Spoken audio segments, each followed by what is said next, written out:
So first things first, in order to get started, we need to install the required tools and do some setup of those tools in order to start development on the internet computer. Now, I've listed all of these steps together for you in a handy Google Doc. And if you look inside this current Udemy lesson, you'll see a link to this published on the internet so you can follow along with me step by step. There's a couple of things that you need to copy and paste, so I really recommend using it. If you are a Windows user, then you can skip this video and head over to the next one where I've got all the instructions specifically for Windows. Now, the first step you should already have done, which is to install Node. We covered Node extensively in this course, and in all likelihood, you probably already have it installed. But if you don't, simply click on this link and head over to the website and download this one on the left. It's really important that you download the LTS, which stands for long-term support, rather than the one with the latest features, because the internet computer will only work with the long-term support. Now, if you already have Node installed, I recommend just doing a quick version check using node -- version, and hopefully it's 16 or above. If not, again, go over here and just download the latest version. Now, the next thing you're going to need is DFX. So this is the way that we're going to be able to work with the internet computer locally, to be able to deploy our applications and to run our code. So firstly, we're going to need to open up the terminal app, which you saw me open just now already. If you don't know how to do that, simply head over to Spotlight and search for terminal and open it up.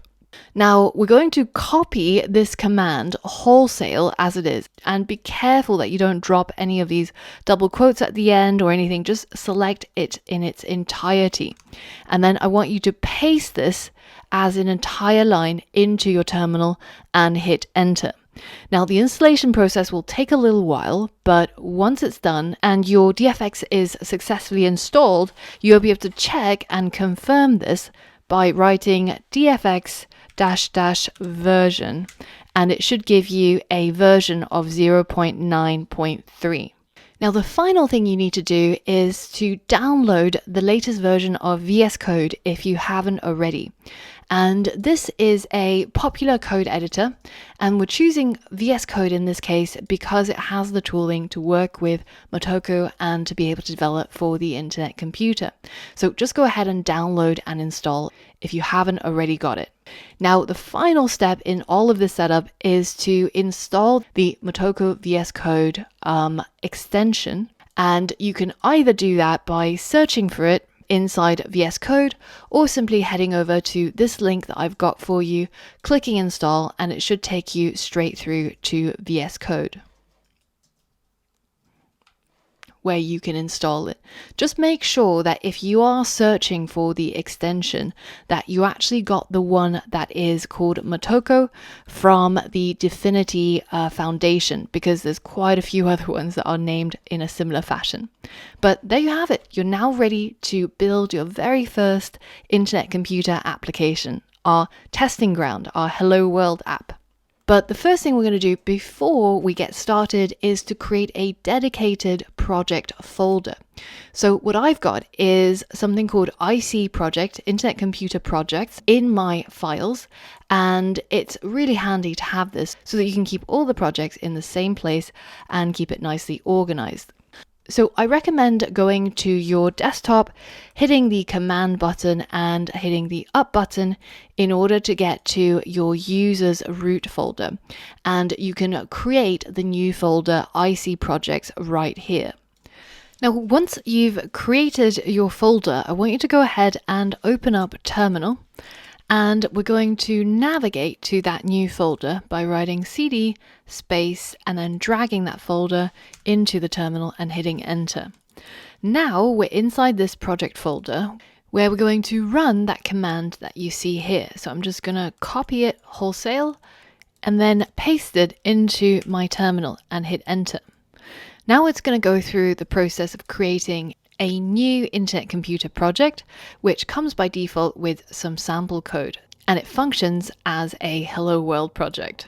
Now you'll know that it's done once you see the Dfinity logo, and we're now going to open up this new project inside VS Code. So go ahead into VS Code and click on Open, and then select that project folder inside the IC projects folder that you created, and click Open. And now you should be able to see all of the code that was automatically created, including some Matoka code and also some HTML and JavaScript. So now we're going to try and deploy this project following the step-by-step instructions. So go ahead and open up a new terminal, and I want you to write dfx start, and this is going to start the local internet computer. And once you see something like info starting server listing on something, something, something, then you're ready to go ahead and split out another terminal window by clicking on this button right here. And inside this other terminal window, you're going to write dfx deploy in order to deploy this new project onto the local internet computer network.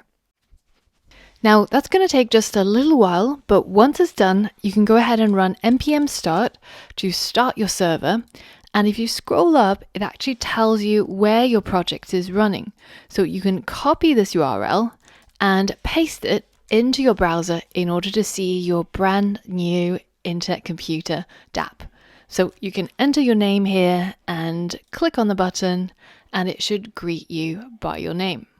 So super simple, but if you manage to get here and get this running, then that means all of the installation and setup has been completed successfully, and you're now ready to start writing some code. So go ahead and skip the next lesson, which is installation setup for Windows users, and head straight on to begin making our very first internet computer project.